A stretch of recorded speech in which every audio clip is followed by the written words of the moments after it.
ने सरकार को उसकी औकात दिखाई। उन्होंने बताया है कि जब तक न्यायपालिका है तब तक कोई भी सरकार अपने आप को तानाशाना समझे।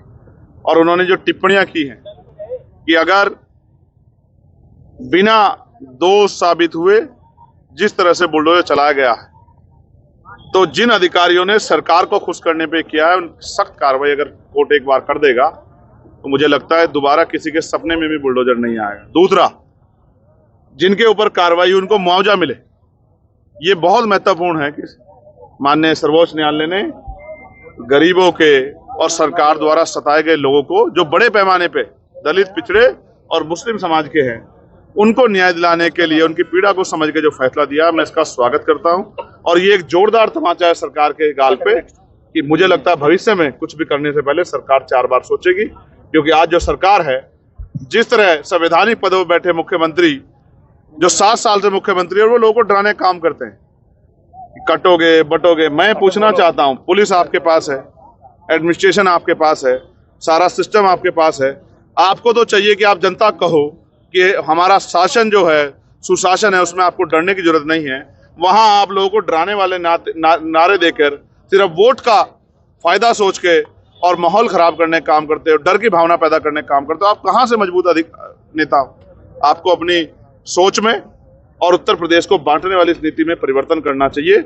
आपको याद होगा कितनी अच्छी कानून व्यवस्था है कि एक भारतीय जनता पार्टी के विधायक के गाल पे जो जोरदार तमाचा पड़ा था वो 10 दिन बाद भी FIR के रूप में तब्दील नहीं हो पाया था।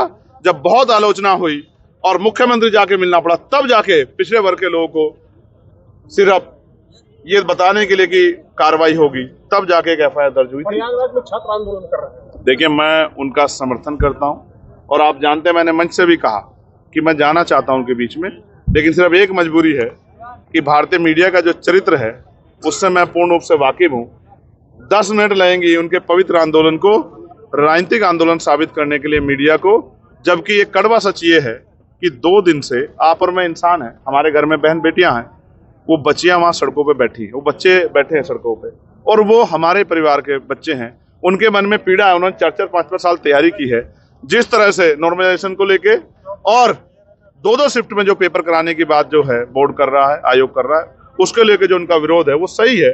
मैं भी ये मांग करता हूं, जैसा जब सरकार कहती है केंद्र की 1 नेशन 1 इलेक्शन, कि हम इतने ताकतवर हो गए हैं कि एक ही दिन में पूरे देश में चुनाव करा सकते हो, सारे तरह के चुनाव करा सकते हैं, तो 1 डे 1 शिफ्ट में उन बच्चों का एग्जाम क्यों नहीं करा सकते? और आप ये भी कह रहे हो कि हम फेयर करा देंगे और 41 सेंटरों पर ही करा रहे हो पेपर, तो बाकी 34 सेंटर के आपने पहले से तय कर लिया कि उन पे गारंटी है कि उन पे नकल होगी, इसलिए आप वहां उनमें परीक्षा नहीं करा रहे। आप तो कहते थे अपने मैनिफेस्टो में 10 किलोमीटर के अंदर परीक्षा कराएंगे, अब क्या हुआ मैनिफेस्टो को? ये रोजगार नहीं देना चाहते, ये युवा विरोधी सरकार है और युवा